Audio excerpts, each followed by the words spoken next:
Question number 13. A company's financial statements from the past 2 years have given you the following values. So you're looking at sales, you're looking at net income, you're looking at total assets, and you're looking at inventory. They are asking you by using horizontal analysis which of the following accounts has registered the largest amount of change. It's a very simple question. What you have to do, you have to just compare P1 and P0 and express it as a percentage. So previous year take at P0, current year take as P1. First over here write down the change. What is change? Change is P1 minus P0. 66 minus 60, so there's a change of how much? 6 lakhs. 5 lakh 40 minus this, there's a change of how much? 40,000. So this is how much? This is 1 crore and 5 lakhs, and this is 1 crore. So there's a change of how much? 5 lakhs. Now this is 5 lakhs and this is 6 lakhs. There's a change of minus 1 lakh. Please try to understand. So now how do you express the percentage? How do you express the percentage? Percentage is nothing but P1 minus P0 upon P0 multiplied by 100. So what is the percentage delta? So it's 6 lakhs divided by 60 lakhs. So the first percentage delta is 10%. The second percentage delta is 40,000 divided by 5 lakhs, which comes to 8%. Next, it is 5 lakhs divided by 1 crore. This comes to 5%.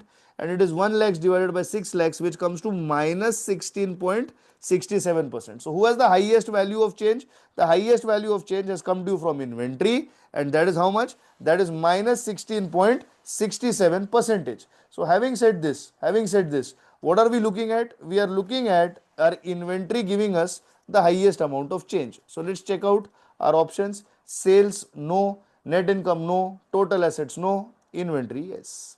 That's your answer. Very simple, very straightforward. No further explanation is required. Which of the following derivative instruments particularly provides a downside protection? What are we talking about? A downside protection. What is the meaning of downside protection? It means a protection against your falling prices. What is a downside protection? A downside protection is a protection against falling prices. Now let's check out. And let's try to understand which of the following instruments does provide you with a downside protection. Just a second. Let's clear the screen for a moment. All right, let's pay attention. Now, we are looking at downside protection. What is downside protection? As I said, downside protection, as I said, is a protection from falling prices. A downside protection is a protection from falling prices. Now let us see. We have got a call option, we have got an interest rate swap, we have got a put option, we have got a currency futures. Let's look at what a put option first means. A put option gives you a right to sell in the future. It allows you to sell at a higher price in the future. Today you enter into the contract today and you price the asset higher to sell it in the future later on, when in the future it is going to have falling prices. So a right to sell in the future, it protects the seller from falling prices in the future. So a put option obviously gives you downside protection. Now let's look at a call option. A call option gives you a right to purchase in the future. It protects not the seller, but it protects the buyer from rising prices in the future. So downside protection is given by put option, but if you look for an upside protection, that is given to you by a call option. Next, we are looking at a currency future. A currency future is not specifically downside. It can be anything. It can be absolutely anything. Now, it can be for currencies rising, it can be for currencies falling. A currency future is not going to be the right answer for a very simple reason, because what is it that you are taking on the currency future? Are you taking a long position or are you taking a short position? If you are taking a short position on the currency future, you are selling in the future. It shows that you are going for a downside protection. So for a downside protection, you need a put option, or you need to take a short position on your currency, that is CX means currency future. If you want an upside protection, you take a call or you take a long position on your currency future. So a long currency future protects you from upside risk. A short currency future protects you from downside risk. A put option protects you from downside risk. A call option protects you from upside risk. Next, they are saying interest rate swap. Interest rate swap protects you from interest rate fluctuations by exchanging fixed interest cash flows against fluctuating interest rate cash flows. So the answer here is put option, but we will make a table nonetheless for you to understand. Now let's pay attention to this table that I'm talking about. Now, if I am talking about downside risk, this is the risk of falling prices. Please try to understand. If I am going to have a risk of falling prices, I am going to sell, or rather I am going to try to sell higher in future. I am going to do what? Try to sell higher in future. The moment I say sell, I look for a put option. If it is a future, I will look for a short position. I will look for a short position. If I am dealing with an upside risk, that is the risk of rising prices, I will try to buy cheaper in future. If I'm going to buy, I'm going to go for a call option, or I'm going to go for a long position in my future contract. Always remember, interest rate swaps, they exchange a fixed interest cash flow with a fluctuating interest cash flow. Please try to understand this. So here, what is your answer? Your answer is going to be, you're going to purchase a put option, so that you're going to buy a right to sell in the future, so that when your prices are going to fall in the future, you're going to sell it expensive at a price determined today. For more clarity on this, please check out our options concept lecture. It is a concept plus MCQ that has been solved and placed for you on your learning management system as well as YouTube. Let's go to question number 15. A company uses an artificial intelligence software to write marketing algorithms for specific segments of consumers that are applying for home loans. Okay. The data used for training its AI models is based on historical trends for marketing campaigns in the Midwest and East Coast due to data availability. Which of the following data ethics principles does this company's AI model development process most likely violate? Please try to understand one aspect over here very carefully. We are talking about data ethics principles. So first of all, please understand that data ethics principles are as follows.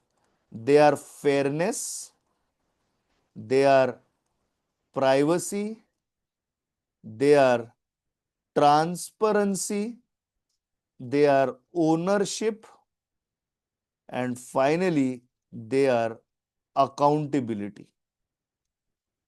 Now, fairness means when you are writing a code, when you are developing a data, or you are taking a decision based on data, you consider the entire population of data.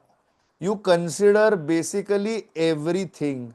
Now, here in this question, the data used for training the AI model is based on historical trends. Okay, historical trends are fine, but they are restricted only to the Midwest and the East Coast due to data availability.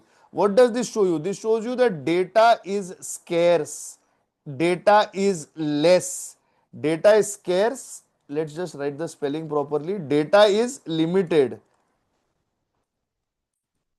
data is less. So you are considering only a selective area. You are considering only a selective area. You are not covering full region. Therefore, you are not being fair with respect to the data, or you are not being fair with respect to the decision that you are taking based on this data. Where entire data set population is not considered, over there the fairness principle is most easily violated. That is why your answer here is fairness. Let's go to question number 16. Marble Savings Bank has received a loan application from three companies in the auto parts manufacturing business, and currently it has the funds to grant only one of these requests. Okay, so there are three guys: Bailey, Neutron, and Sonex. There are three companies. What is the name of the companies? Bailey, Neutron, and Sonex. Shown below are specific data shown below has been selected from these applications for review and comparison. Okay, they have given you various data. What are they asking you on the basis of this data? They are asking you, based on the information, select the strategy that should be the most beneficial to Marble Saving. Means, whom should this bank give the loan to on the basis of this data that has been presented to you? Please understand that these are your companies. These are your companies. They will be compared with what does the industry do, and the best company will be chosen. But what is it for? It is for a loan application. Please try to understand this. Now always remember that a loan should always be given to the company that has the least, number one, risk of default. Risk of default is directly related to the degree of financial leverage. What is the fixed interest burden that you have? So if the degree of financial leverage is high, the interest and principal burden that a company is high that has is high, and the risk of default also naturally becomes high. I repeat, if the degree of financial leverage is high, the interest burden that a company has is also high. If the interest burden is high, it shows that this company has already borrowed so much. It has already borrowed so much, it does not have the money to repay. Where you don't have the money to repay, there the risk of default is going to be high. So remember that the risk of default is first related to your degree of financial leverage. This is a liquidity ratio or a liquidity measure. The second you have to try to consider is the solvency. The solvency is going to be always based on debt to equity ratio. Debt to equity ratio is less. It shows that the solvency burden is less. Automatically, the risk of default is less. So, who is your best candidate? The best candidate is that company that has a degree of financial leverage which is low and a debt equity ratio which is low. Such a company should always be given a loan because it has the potential to repay. Because it has what? The potential to repay. Over here, please see that the company with the least financial leverage is Neutron, and similarly Neutron also has the least debt equity ratio. Therefore, out of these companies, I will straight away choose Neutron. If I have to give a ranking, my first rank will go to Neutron, my second rank will go to Bailey, and my third rank will go to Sonex on the basis of degree of financial leverage, and my decision will be taken on the basis of degree of financial leverage. The first decision has to be driven by DOFL, because DOFL shows you the immediate ability of the company to repay. So please try to understand, where the degree of financial leverage is low, the interest burden is low, and the risk default is also low, you should go for such a company, because such a company will have the least amount of risk. This is question number 16. Your answer should be Neutron. Let us check out in our alternatives. Marble Saving Bank, let's see option number 1, should not grant any loans. Why it should not grant any loans? अरे it's a bank. खोला क्यों है? भजन करने. It's a bank. It's going to give goddamn loans. It has to give goddamn loans. What, it should not give any loans? Wrong. Industry is bad. You will give still. Marble Saving Bank should give it Bailey as the data is approximate to industry average. No. What should the data talk about? The data should talk about degree of financial leverage. Marble Bank should grant the loan to Neutron as both the debt equity and degree of financial leverage is below the industry ratio. Yes. It is a safe company to play your money in. Third, it should give it to whom? It should give it to Sonex. It has the highest net profit margin. No.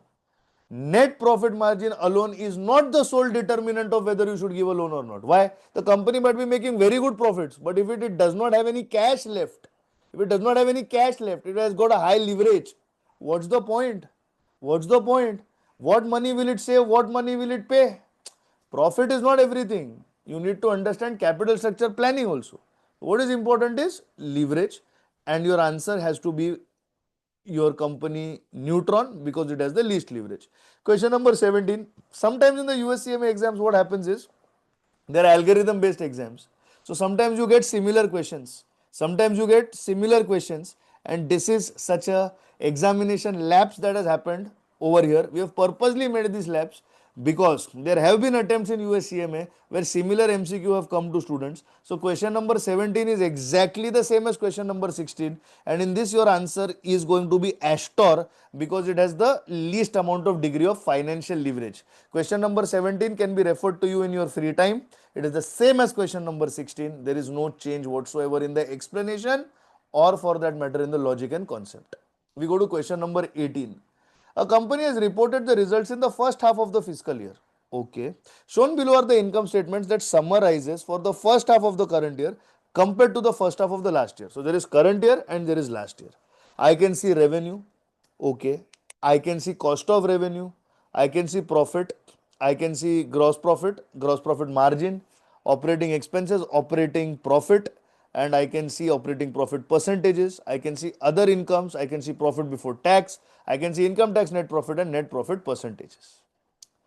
6 months data of current year and of last year is given. During a conference call with a financial analyst, the CFO is asked to comment on the notable aspects of this income statement. Which of the following statements is correct? An improvement of 4% in gross margin leads to a 200% increase in operating profit. Let us check this first statement. What is the percentage improvement in gross profit? Yes, there is a 4% improvement in gross profit. But what is the next word that they are saying?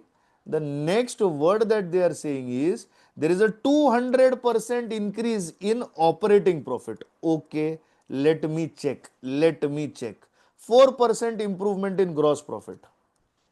Okay, I can see 4% improvement. There is no doubt about it. Now, yes, GP has increased by 4%.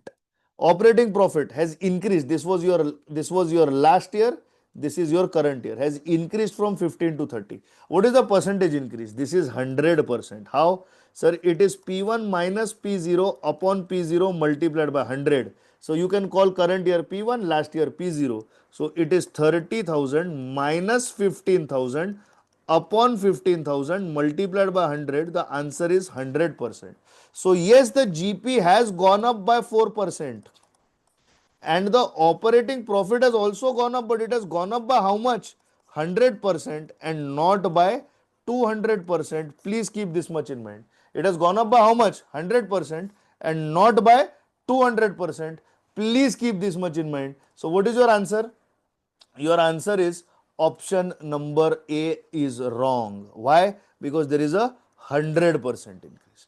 Now let's go to B. Gross profit rose by 25%. Wrong.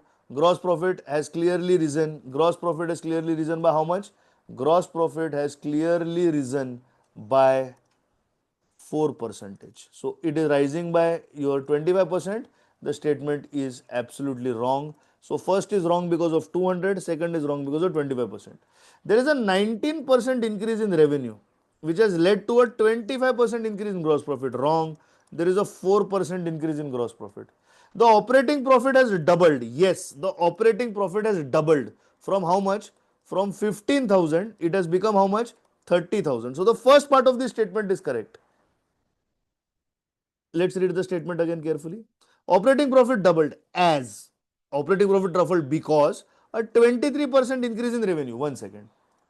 They are saying 23% increase in revenue. What is the revenue? P0, P1. What is the delta? That is the change. The change is 30,000. 130 became how much? 160. What is the increase? The increase is 30%. What is the percentage delta or the percentage change? P1 minus P0 upon P0 into 100. So it is 30,000 divided by 1,30,000 multiplied by 100. So this is 30 divided by 130 percentage. What is your answer?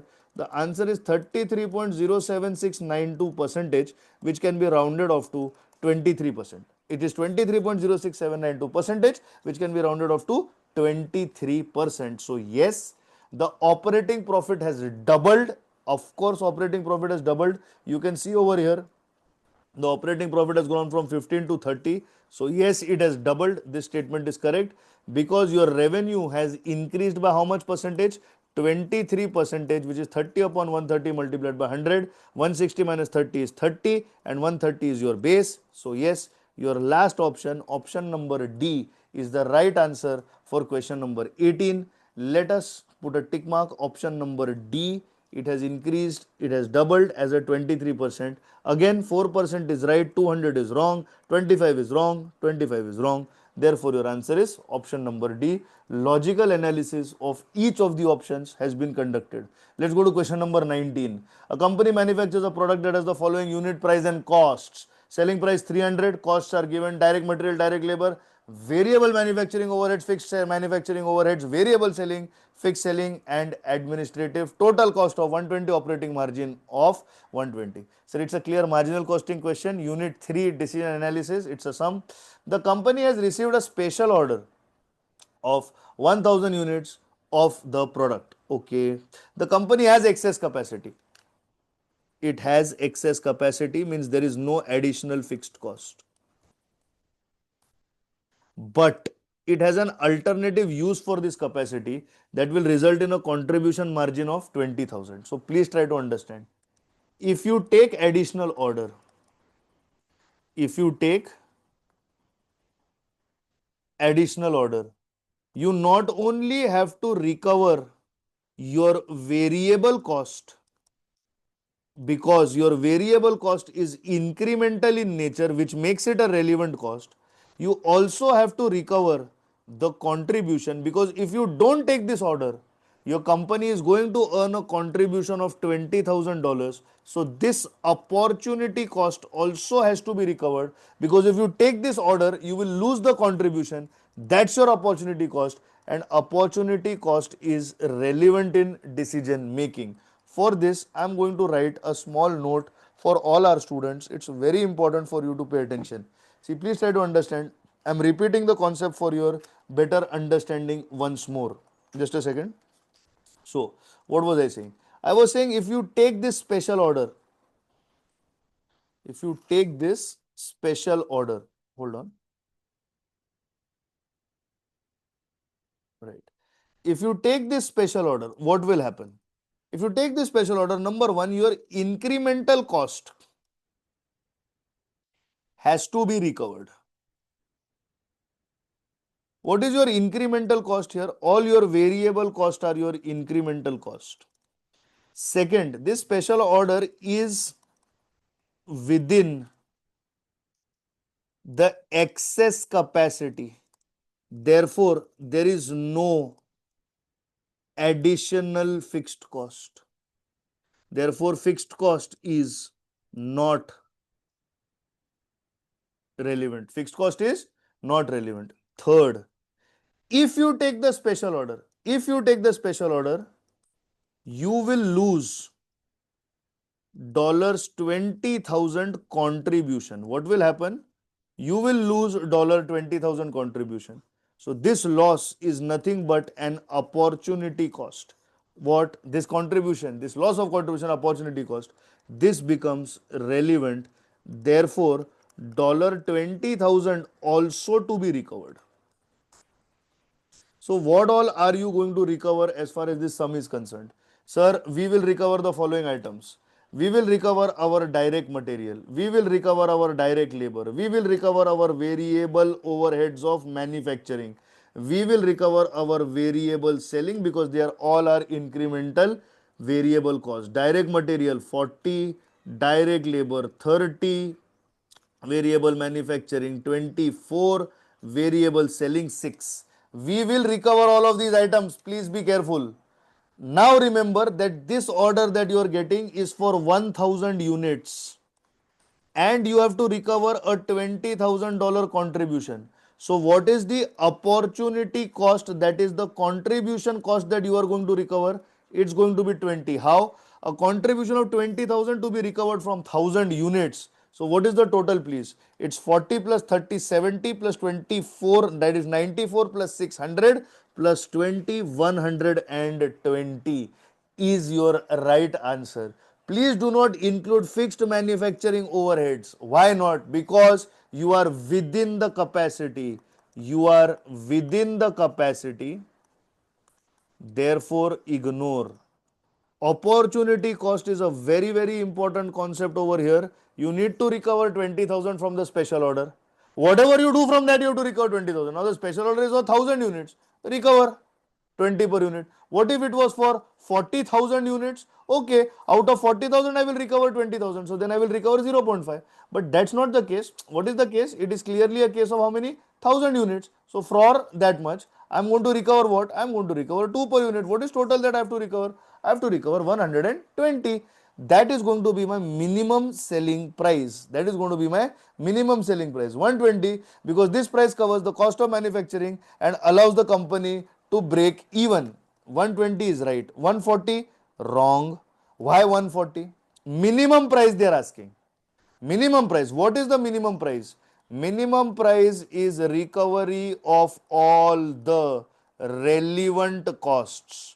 Minimum price is recovery of all the relevant costs. There were two relevant costs here: incremental cost of production and opportunity cost. Both of that is recovered in this 120. 140 is wrong. 180 is also wrong. 180 is also wrong. And the last one is 200. This is also wrong. Whenever they say minimum price, keep yourself connected and grounded to recover only and only what are the relevant costs. Minimum price does not consider anything over and above the relevant cost.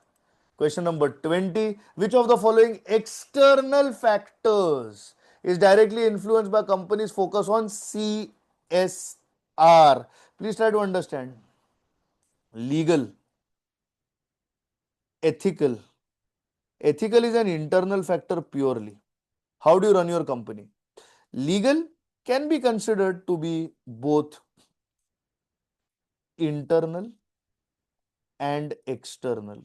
External, why? Because laws are announced and then it impacts your internal policies. Political is purely external. Economic.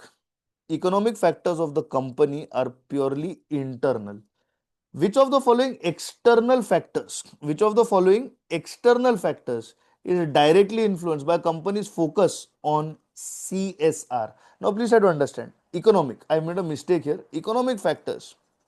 Let me rectify my mistake. Economic factors are determined by government and by policy of any country's central bank. They are also external in nature. What are they? They are also external in nature. Please try to understand. Economic is not internal. I made a mistake. Economic is external. Now, please try to understand. External factors is directly influenced by companies' focus on CSR. When you are doing CSR, the company will pay amounts to do some activities. It does not impact legal factors. Ethical, yes, company is being ethical, but ethical is not external, ethical is internal. That is why ethical can't be your answer over here. That is why ethical can't be your answer over here. Economic is external, economic is impacted, there arises no doubt. And CSR has nothing to do with politics. Actually, that's a textbook answer. In today's world, CSR is done by politics only. All big politicians have their own foundations, but I don't want to talk about that in an academic lecture. Please try to understand that here, economic factor is the only external factor that will be influenced by company's CSR. More the CSR does, the company does, more its money is spent, more it will need money for its operations, etc. That is why the answer is economic factors. Please try to understand this. Let's go to question number 21. Question number 21 is question number 21 is how can a management accountant use the fraud triangle to identify and manage the risk of fraud? What are we talking about? We are talking about fraud triangle. We are talking about what? Fraud triangle. What does the fraud triangle comprise of? Sir, it comprises of three factors. The first factor is pressure or incentive to commit the fraud. The second factor is the opportunity to commit the fraud. And the third factor is after you commit the fraud, can you rationalize your fraud? These 3 points becomes the fraud triangle. If all three exist, fraud can be committed. Fraud triangle provides a model for explaining pressures, rationalizations, and opportunities that influence people to commit fraud. Yes. Fraud triangle provides a SOX compliant. No. SOX is not related to fraud triangle. SOX is applicable to listed companies. Tell me, in small private unlisted companies, can't frauds be there? Of course they are there. They are there more in those companies. Fraud triangle provides a model for explaining motives, yes, means, yes, opportunities that influence people. Agreed, motive, means, opportunities. What is missing over here? Over here, the rationalization factor is missing in your option number C. That is why this can't be your answer. Let's go to the fourth option and logically take a look at it. The fourth option provides a model for explaining how persuasion, coercion, and conviction. All three items are nothing but pressures or incentives to commit a fraud. This does not speak about the opportunities and this does not speak about the rationalization. Therefore, this is not right. Fraud triangle, as I said, is pressure or incentive, opportunity, and finally rationalization. These three factors are needed. Therefore, your answer is option number A. Let's go to question number 22. Question number 22, what are we looking at? Question number 22, we are looking at the following methods are used to evaluate capital investment projects. All right, all right. Internal rate of return, average rate of return, payback, and net present value. Which one of the following correctly identifies the methods that utilize discounting cash flow? This is such a simple question. IRR uses discounting factors, IRR uses discounting cash flows. Average rate of return does not use discounting factor. Payback period does not use discounting factor.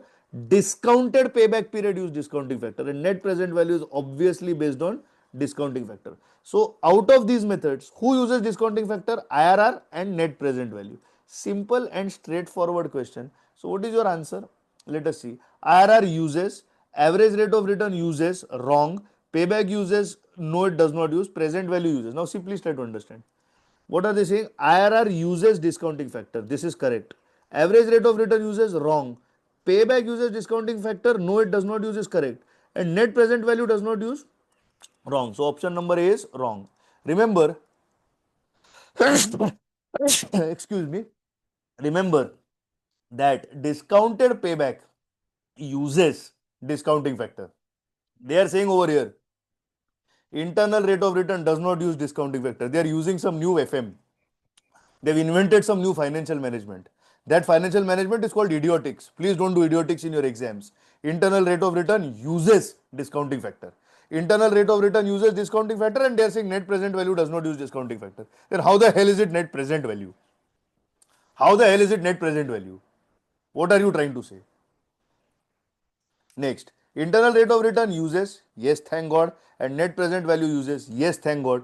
Payback does not use, average rate of return does not use. This is your right answer.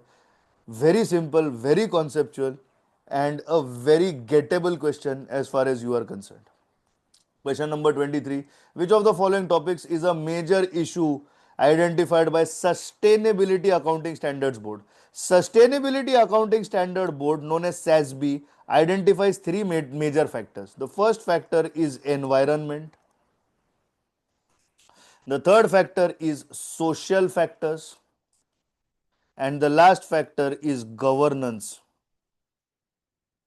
These factors together are known as ESG factors.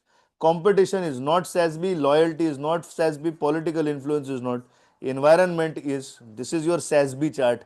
Very simple, very easy to recollect for your exams. Let's go to question number 24. Question number 24 has been solved in great detail, has been placed for you separately in our special edition concept booster for mock tests, where we have dealt with all foreign exchange fluctuation, all international finance problems for you. Please refer to question number 24 from the booster video. Booster video will be made available to you on 2nd of January at 7 p.m. on YouTube as well as Learning Management System. Booster video for unit number 2 International Finance will be made available to you on 2nd of January 7 p.m. on LMS and YouTube. Question number 25. In a fiscal year, Bapre, LMO company has net sales of 70 lakhs. Bapre. It has a gross profit margin of 40%. Arre Bapre. And a net profit margin of 10%. Arre, arre, arre. What is cost of goods sold? My God. My God. क्या है ये? What is this? GP 60%, COGS 60%, लगा 60% 70 लाख पे. What did you get? 42 lakhs. Please put a tick mark. Please maintain silence. No other explanation is needed. Question number 26. Interesting. Theory question where we are going to be entering depth with respect to each of these alternatives. A payroll accountant in an organization with a high turnover. An organization with a high turnover means a lot of people are leaving this organization. He has user access to the module within the payroll platform that allows to create the new employee. What is the meaning of this? See, I'm an accountant. A new employee joins the company. For that employee, I have to make a salary account. So I have to add that new employee in my payroll module. So today, for example, if I have the following employees, I have an employee by the name of Hardik. Okay, next I have an employee by the name of, let us say, Nawaz. I have an employee by the name of, let us say, Arfina. I have an employee by, let us say, the name Samir. And I have an employee by the name Mayur. Now a new employee is going to join me. Now who is going to join me? Now a completely new employee is going to join me. Now, if I want to get this new employee to join me, I have to create his account in the payroll platform. Let us say that the name of this new employee, let us say that the name of this new employee is Raju. I am the accountant. I will create a new account for Raju and Raju will draw a salary for this. But what if Raju is a fraud? What if Raju does not exist? What if there is no person by the name of Raju? What if Raju is a fake entry that I have made and I'm putting salary in some fake account and I'm taking it out from there? I'm committing a fraud. What am I doing? I'm committing a fraud. Why did I use the name Raju? M. Ramalingam Raju committed this very same fraud for a fantastic company called Satyam Computers a few years ago. And because of that, Satyam Computers is now non-existent. It was taken over by Tech Mahindra. and there was a big case, a national, relevance case against M. Ramalingam Raju. Huge, went up to Supreme Court. Where is M. Ramalingam Raju today? He's in his BMW. He's in Bangalore. Him and his son, they have good money. They are enjoying life. They're not in jail. They committed fraud and they are going scot-free. Very bad. But you should know, this is that type of fraud. Now what happens? Please pay attention. A payroll accountant in an organization with a high turnover has user access to the module within the payroll platform that allows them to create new employees, change data for existing employees. Means I can change the name, I can change the salary amount, I can change the salary structure, I can change the bonus, I can change the PF, I can change the ESIC, I can change everything of this employee. And the payroll runs without third party approval. Means I can do this like my daddy owns the company. I can do bloody anything. The accountant decides to take advantage of lack of control. It is clear that there is an opportunity to commit fraud here and creates a non-existent employee, creates a jhoot moot ka employee with his own bank information. Means there's an employee by the name of Raju. Raju is working for the company. Raju gets a salary, but Raju's salary comes to my account. ऐसा कैसे चलेगा? But कर रहा है. That's the question. What is this referred to as? What is this referred to as? Please try to understand. There are 4 words here: badging, purchase fraud, skimming, and payroll fraud. Let us understand each of these concepts very, very carefully. What is badging? Badging is a type of fraud. Badging is a type of fraud. In this fraud, an individual uses actual employee badge. What do I mean by badge? Badge can either be identity, it can be username or password, to get unauthorized access. To do what? To get unauthorized access. Unauthorized access is then used for misappropriation. What is unauthorized access used for? Unauthorized access is then used for misappropriation. So badging can result in misappropriation. But badging does not create a fake employee. Please try to understand this important aspect. Does badging create a fake employee? No, badging does not create a fake employee. It creates the ability to use an existing employee's credentials and get unauthorized access to what? It can be assets, it can be information, or anything. This leads to what? This leads to misappropriation or damage of assets. But it does not create a fake employee. This is the meaning of the word badging. The first concept has been clarified. Here you need to understand that the fraud that you are doing is not at all badging. Next, purchasing fraud. What are we talking about? We are talking about purchasing fraud. What is a purchasing fraud? A purchasing fraud can be fake purchase entries. This impacts inventory. This impacts accounts payable. This impacts COGS and this impacts cash. But again, a purchasing fraud does not create a fake employee. Please try to understand this concept. A purchasing fraud does not create a fake employee. Let's go to point number C. Skimming. Point number C is skimming. What is the meaning of skimming? Skimming is intercepting a transaction or cash collection of the company by taking that cash into personal account.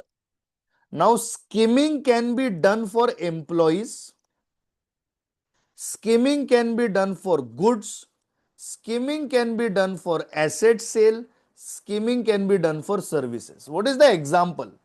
Say the company is selling either its goods, its services, its assets, or the company is giving a salary to the employee. All of this will result in an outsider giving money to the company for these three items, and for this item the company giving the money to the outsider. Please try to understand this concept. In skimming, what will happen? I will come in the middle and I will put my account and I will intercept this flow of money and I will take this money and basically I will run away. That is skimming. But skimming specifically does not create a fake employee. It specifically intercepts a transaction. Skimming specifically intercepts a transaction. It specifically does not create a fake employee. Please try to understand this concept. We are talking about creating a fake employee. Why? Because it is written in the question. He decides to take advantage of lack of controls and creates a non-existent employee. He has created a fake employee. What has he done? He has created a fake employee. And how did he create a fake employee? He created a fake employee by taking advantage of what? By taking advantage of lack of internal controls. Please try to understand this aspect. What is the last type of fraud? The last type of fraud is clearly a payroll fraud. What is a payroll fraud? Please try to understand. Now what are we talking about? We are talking about payroll fraud. What does payroll fraud do? It creates fake employees. First point. It edits or changes salary, bonus, commission. It does everything with respect to payments. And what does payroll fraud do? After it creates fake employees, edits this. Payroll fraud, please understand, payroll fraud uses skimming.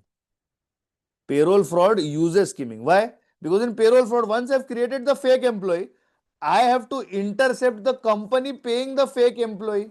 How will I do that? I will get into the way and put my own account. And what is that called? That is called skimming. So skimming does not create a fake employee. What creates a fake employee? Payroll fraud creates a fake employee. Once a fake employee is created by a payroll fraud, I will then use skimming to do this fraud. So what is this fraud an example of? This is an example of a payroll fraud, because a fake employee cannot be created without a payroll fraud, and once the fake employee is created, I will use skimming. So please don't get confused. Don't select skimming in the exam, you will make a mistake. And for all those students who don't know the various types of frauds, they have come out in front of you: badging, purchasing, skimming, and payroll. Next we go to question number 27. Question number 27. Which of the following statements is most accurate regarding event identification within enterprise risk management? It is unit number 4, risk management. It's a theory question. Political environment is primarily an internal environment. This is a horribly wrong statement. Political environment is not an internal environment, it is an external environment. Technology is both internal as well as external. Yes, yes, it is internal as well as external. Positive events are more critical to the organization than negative events. Who said? Who said? Tata invented a new car, Tata Curve. Positive event. Petrol prices went high. Negative event. People are not buying cars. So what will I do with that Tata Curve? Eat it. खाओ bread पे लगा के उसको. अरे what rubbish. Both events are important. Positive as well as negative. More critical ऐसा है ही नहीं. Both have to be given equal weightage. So technology is both internal and external is the right statement. The fourth statement also we have to see why what they are saying. A negative event represents a potential opportunity to achieve established objectives. Why? Even a positive event can represent opportunity. Why negative event? No, this is a wrong statement. Negative event and positive event can both give you opportunity. But why only negative you are writing over here? Write both, na? Negative and positive. Like you said, technology is both internal and external. Who said? Event has to be only negative. ऐसा नहीं रहता है. Answer is option B. I hope you are able to understand what I am trying to say. Next we come to question number 28. Very important. Very important. Please try to understand. Both the current ratio and the quick ratio for the Spartan Corporation have been slowly decreasing for the past 2 years. The current ratio has been 2 is to 3 is to 1 and 2 is to 1. First of all, we are analyzing ratios over here. So let us do it peacefully and let us do it the right way. Please pay attention. We are talking about current ratio. We will say current year and we will say previous year. So current assets upon current liabilities. In the current year, for the current year, the ratio is 2 is to 3 and for the past year, it is 2 is to 1. Okay. Rather, it is declining. So remember, the current year will have to take 2 and past year will have to take 2 is to 3. Why? Because it is declining. So current year it has fallen down. So over here on this basis, I can say that current assets are 2 times your current liabilities, and over here I can say that current assets are 2.3 times your current liabilities. This is the first statement that I make over here.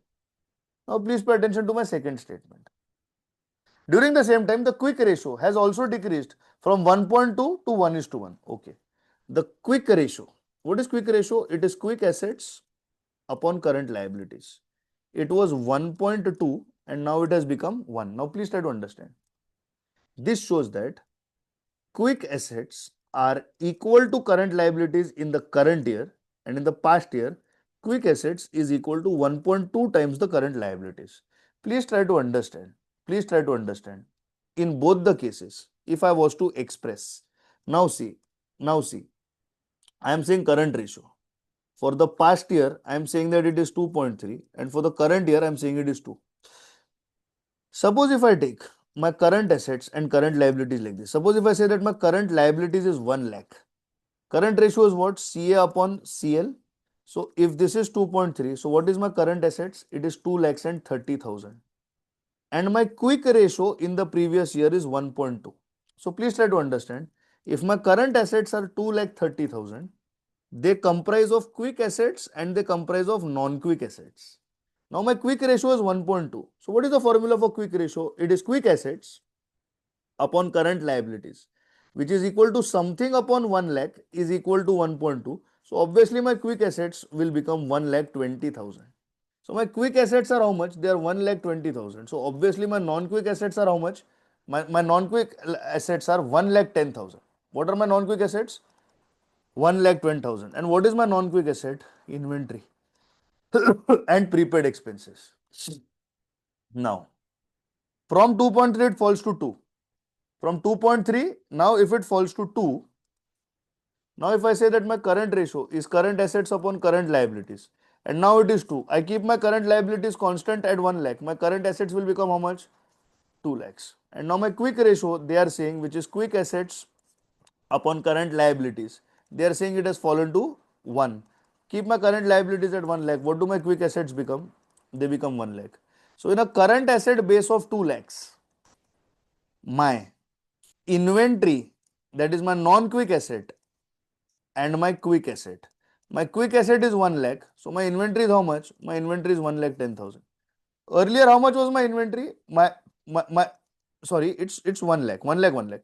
Earlier, how much was my inventory? 1 lakh 10,000. Now how much it is? 1 lakh. So inventory is huge amount.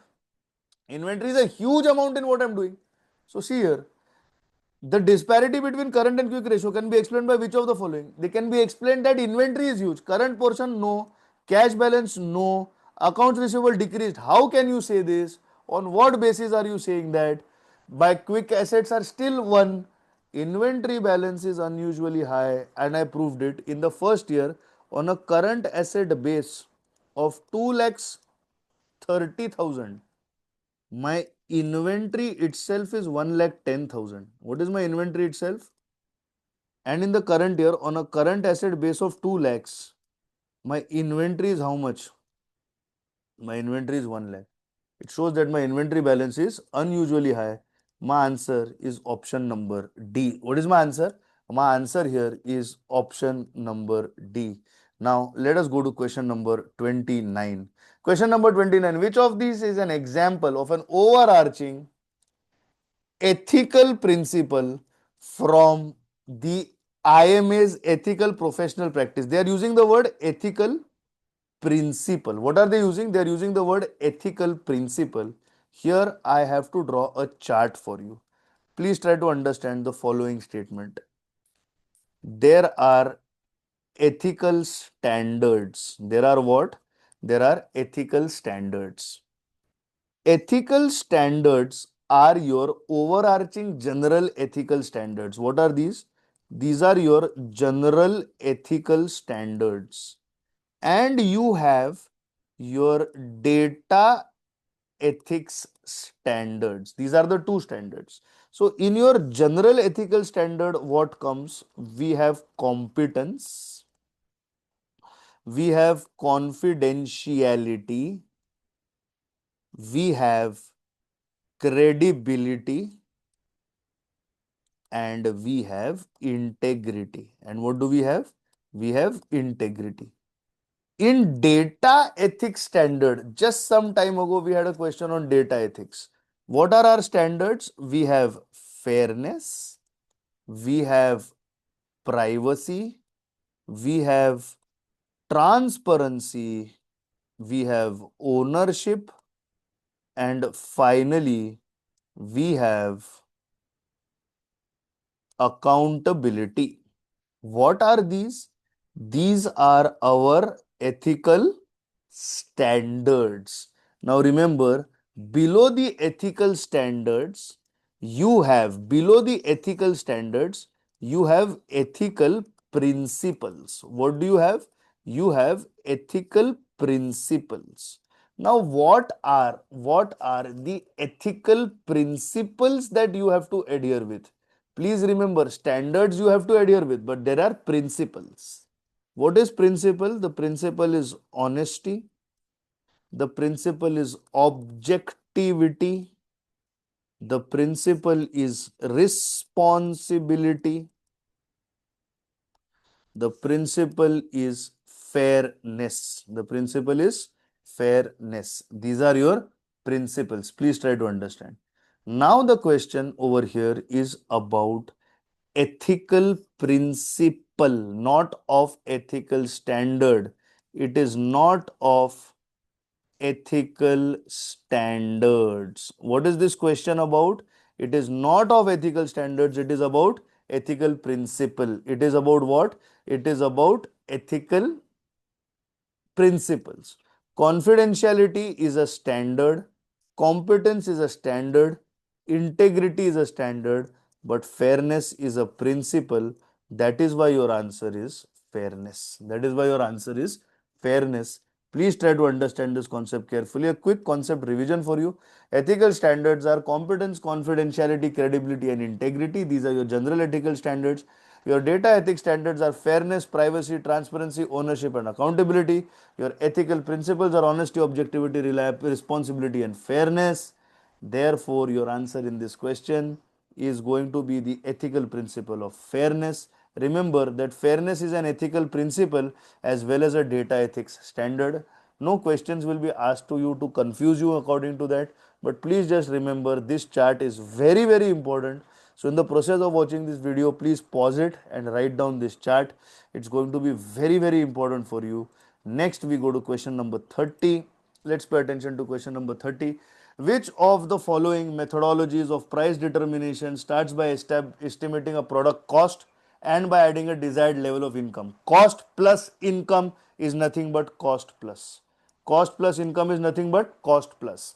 But still, essay questions will also be there. So what are we talking? Target, cost plus, life cycle, and activity based costing. So we will quickly make a chart for this also for you, so that nothing goes wrong for you. So please understand the concept of target costing. In target costing, what happens? Target costing starts with setting up a selling price.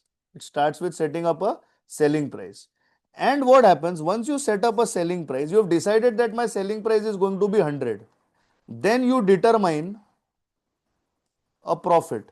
Let us say on the selling price of 100, I want a profit of 20.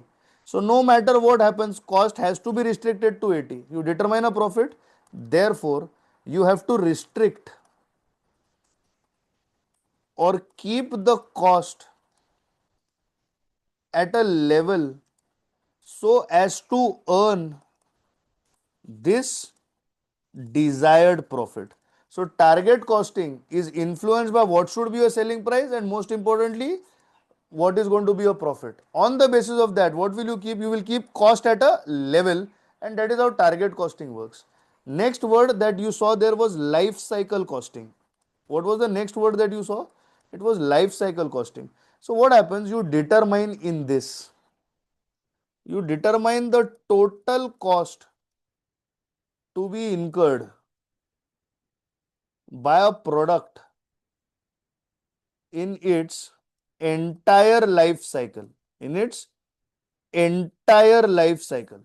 From what? From starting its conceptualization of idea till the time it is discontinued from the market. These costs are then segregated into upstream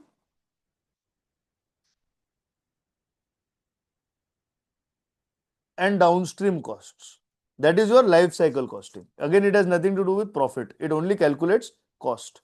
Finally, they have used the word activity based costing. What does activity based costing do? It determines cost drivers and allocates overheads based on cost drivers. You don't have to worry about this in US CMA 1, in US CMA 2. This is a US CMA 1 concept and it's amply discussed in US CMA 1. So, when we come to US CMA 1, we'll talk about it. Easy question. Answer is cost plus pricing. Question number 31. Please mark this question as a reasonably important question. Robin Company wants to earn a 6% profit on 6% return on sales after taxes. After taxes, it wants a return on sale. Okay. So please try to understand. The moment, and of course, this is decision making. Any student who has completed syllabus knows that this is a decision making question. What are they saying? They want a profit after tax. So obviously, there has to be a profit before tax.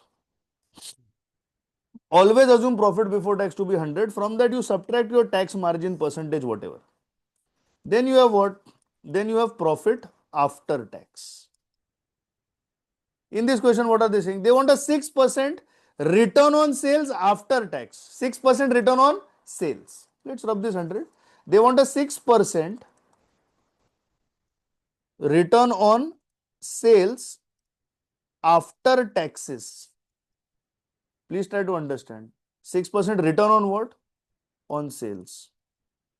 Let sale be X. Let sales be X. If after tax it is 6% of X, it is 6 upon 100 multiplied by X, therefore it is 0.06X. Please try to understand. Profit after tax is 0.06X. I told you that remember, profit before tax, let it be 100, subtract the tax. They are telling you that tax is 40%. They are telling you that tax is how much percent? 40%. Okay. And what are you left with? Profit after tax 60. So if I was to use this and ask you, what is going to be your profit before tax? Your profit before tax, your answer will be 0.06x multiplied by 100 divided by 60. Basic unitary method. And what is your answer? Your answer is 0.1x. What is that? Profit before tax is 0.1x.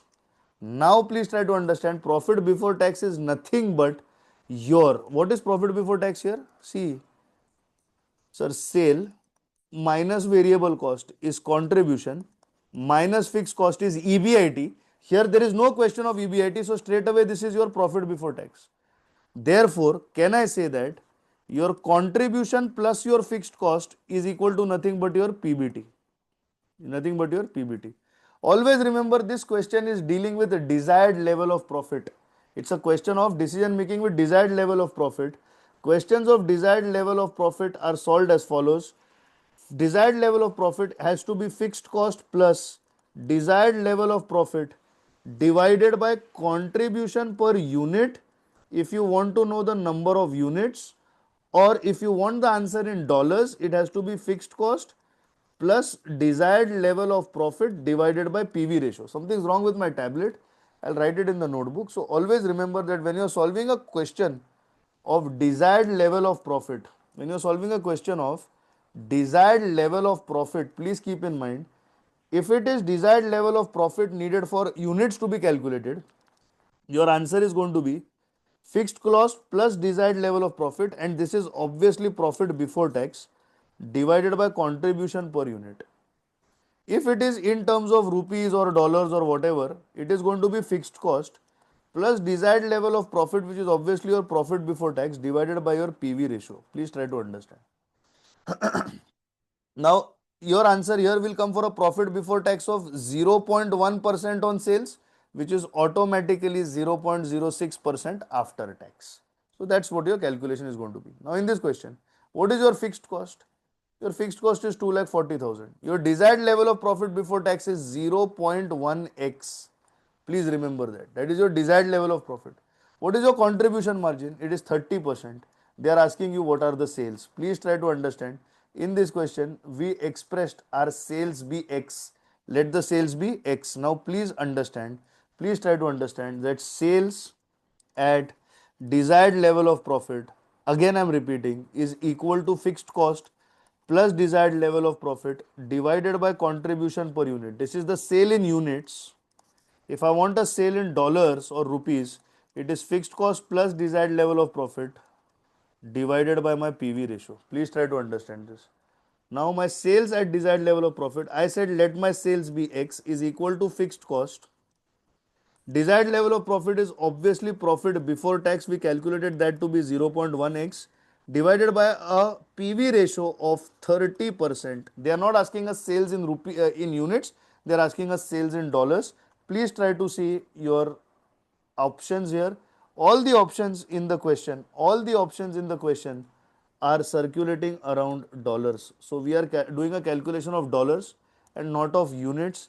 Therefore, obviously, I will use this particular formula where I have been told very carefully that my contribution margin is 30%. Contribution margin is nothing but contribution upon sales multiplied by 100, which is nothing but PV ratio. Which is nothing but what? It is nothing but PV ratio. Please try to understand this concept.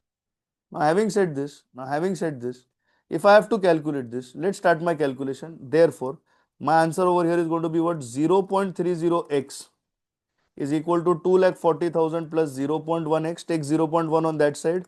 Therefore, 0.20x is equal to 2,40,000. X is equal to 2,40,000 divided by 0.20, which is nothing but 12 lakhs. So what is my answer over here? My answer over here comes to 12 lakhs. There are a host of additional practice problems that are done for desired level of profit. All the Apex Academics students are aware that these are placed on your LMS. Please make sure that you are accessing your MCQ product to make sure that you have access to close to all these questions that we have done from so many sources, right? Question number 32 is a question on options. This question has been thoroughly discussed in depth and has been placed separately on your LMS for you. It is also there on YouTube for you. Options and the question of options in the YouTube playlist where you can see this particular video, or in the LMS playlist where you can see this particular video, you will find a specific video called options concept and MCQ, and question 32 is discussed entirely over there. Question 32 is entirely discussed over there. Question 33, which of the following options describes the fundamental concept behind just-in-time inventory? Just-in-time inventory says that order the inventory when you need it, order the inventory only when you want it. Don't order it before that. It is a stupidity. You will be wasting your space for keeping the inventory, paying rent for no reason at all, and inventory pade sad jayegi. It is going to add no value. Just in time is based on the fundamental concept and principle that inventory lying idle does not add any value. Inventory will add value only and only when it is applied in manufacturing. So you order it only when you need it in manufacturing. Inventory otherwise just stays and rots. Inventory does not add value. Rather, it results in warehousing cost, storage cost, which are high rents that we end up paying, and it causes inconveniences. So question number 33, your answer is option number C. We go to question number 34. What does question number 34 says? The controller of Omnicorp asks a financial analyst to do common size financial statements. What is common size financial statements? Please try to understand the logic of common size financial statements. It's very simple. They are saying financial statements. What common size? What they are saying common size. Okay. P&L, balance sheet. P&L, remember that you have sale. Balance sheet, you have total of equity plus liabilities and you have total assets. In a common size, please remember this statement. In a common size, all revenue statement items, that is all your P&L items, are expressed as a percentage of sale. All your equity and liability items, that is your liability of the balance sheet side, are expressed as a percentage of total equity plus liability, and all your asset items, that is your asset side of the balance sheet, is expressed as a percentage of total assets. This is common size. That's all common size is. How the company is earning its profits, not a common size problem. Growth rate of sales, no. Trend expressed as a percentage of sales, yes. Efficiently is not addressed in common size. It is not addressed in common size. Efficiency is not addressed in common size. Common size expresses revenue statement items as a percentage of sales. It expresses assets as a percentage of total assets, and equity and liability items as a percentage of total equities and liabilities. Question number 35. Again, question number 35 you can see is a foreign currency question. Question number 35 is a foreign currency question, and this question has been completely addressed in your special concept booster video of international finance for your foreign currency fluctuations. This question is not discussed in this particular video, but for this there is a special video called Concept Booster International Finance Forex Management, and which I just said earlier in this lecture as well, that it will be made available. It is available for you at 7 p.m. on 2nd of January on YouTube, as well as the learning management system. As well as what? The learning management system. Let's go to question number 36. At what point should ethical expectations first be communicated to the individual? You are joining the company. What is your first point of contact with the company? Interview. At that time only tell the ethical expectations. Will you wait for orientation? No, you are already selected. Will you wait for annual training? No, that happens after 1 year. Will you wait for offboarding? That happens when you leave the company. We are telling the ethical expectations of the company after you leave it. Arey, what rubbish. It's like saying the wife is telling her expectations after divorce. How the hell does this make sense? When does the wife tell her expectation? The bride. When they are meeting, when the courtship begins, she meets the boy for the first time. She says, look man, I'm not going to cook. I'm not going to sweep. I'm not going to do anything. You have to keep a maid. The boy says, okay, fine, I'll do it. Expectations are defined at the first point of contact. What is the first point of contact? Interview. How can you wait for expectations to be defined later on? It's a very common sense based question. Question number 37. The term beta is described as what? The term beta has got many descriptions. Please try to understand how the term beta is described. First of all, beta. There are so many words for this beautiful term beta. Beta is number one, a measure of market risk of a systematic nature. Beta is a measure of systematic risk. Systematic risk or market risk cannot be diversified. It cannot be diversified. You cannot escape beta by selling shares of one sector or by selling shares of one company and decide to go and buy shares of another sector, another company. Beta is all seeing, all knowing. Beta exists so long as the market exists. Please try to remember, beta measures the sensitivity of your stock with respect to market. An example of this. Say for example, the market goes up by 10% and your stock goes up by 14%. You feel so happy. Wow, my stock is doing better than market. Fantastic. What is beta here? The stock sensitivity by the market, it becomes 1.4. So the ones who rise mighty may also fall mightily. If the market falls by 10%, the stock probably falls by, let us say, 18%. So what is beta? Beta here becomes 18 by 10. It is 1.8. So where the beta is more than 1, the stock is riskier than the market. If the beta is 1, what is the meaning of beta is 1? Market goes up by 10%, stock also goes up by 10%. So what is the sensitivity? The sensitivity is 10 by 10 of stock upon market. Beta is 1. These are your ideal stocks. They are as risky as the market. They are known as your index stocks. They are the one that define the market risks. I tell everybody, always buy a share of Reliance, keep it, forget it. People used to say, when you buy a Toyota car, you fill it, shut it, forget it. You buy a share of Reliance, buy it, keep it, forget it, let it grow. Because after 25 years, this company will be involved in every important major sector in this economy. It's going to be selling you slippers. It's going to be selling you contraceptives. It's already doing that. Piramal Pharmaceuticals sells you contraceptives. Who is Piramal Pharmaceuticals? The the father-in-law of Mukesh Ambani's daughter. That's Piramal. They are into realty. Piramal is into infrastructure and realty. They are in cell phones, Jio. They are in entertainment, Jio. They are in mobile phones, Jio. They are in internet, Jio. They are in sports, Jio Mumbai Indians. They are in FMCG, Campa Cola. They are going to be in clothing, Reliance ka, that clothing ka shop, that online one, Reliance Bazaar, whatever. They are in everything. I'm scared for the day that a Reliance car will come. He will use his Gujarati mentality and he will invent a car that works on water. And he will totally, not use petrol. He's a most, I would say, futuristically oriented businessman this country has ever had. That's Mukesh Ambani. He's a role model for everybody who wants to be an entrepreneur. Remember that. I read an article a few days ago.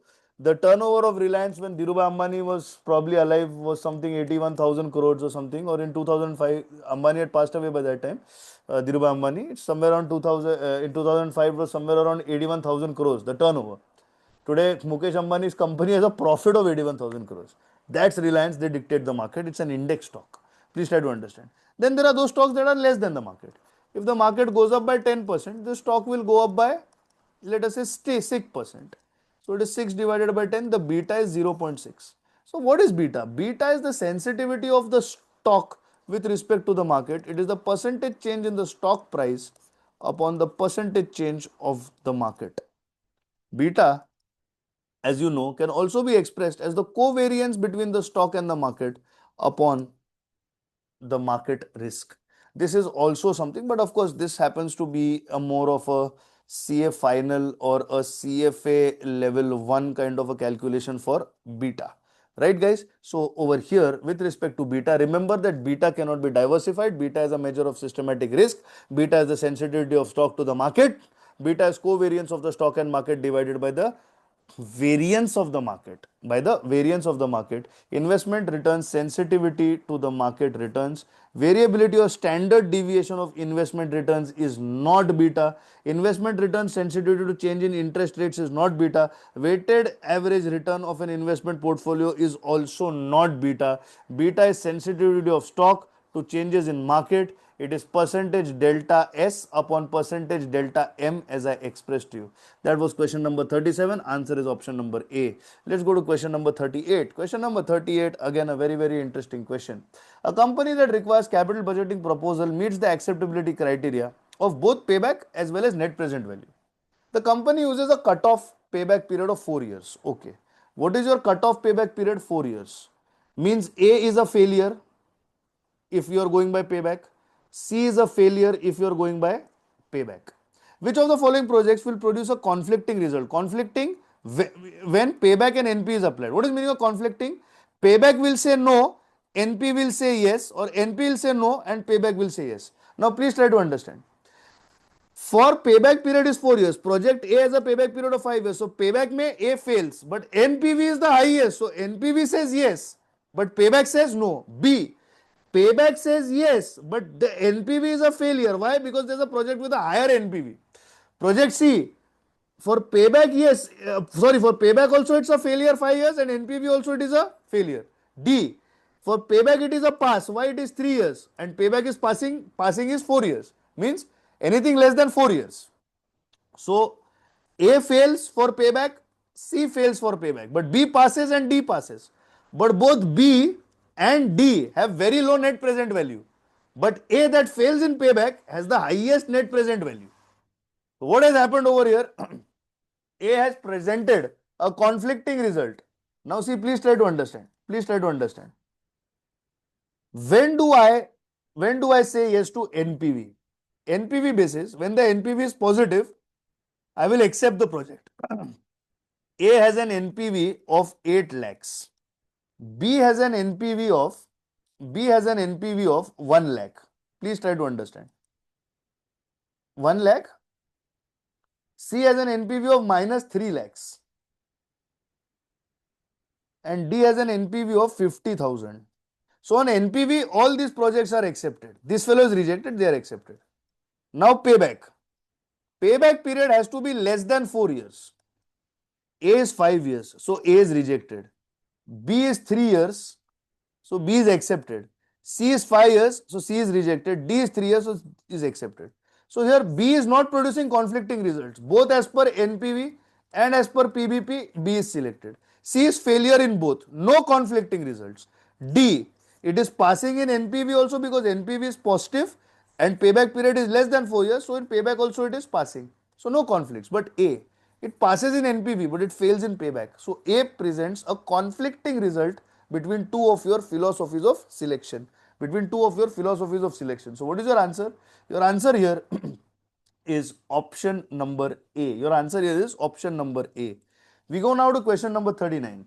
Which of the following is an example of a sustainable environmental development policy for the company's environmental development pillar of sustainability? You will get scared. Who's going to study ESG standard? You don't have to read it. You will come to know its common sense.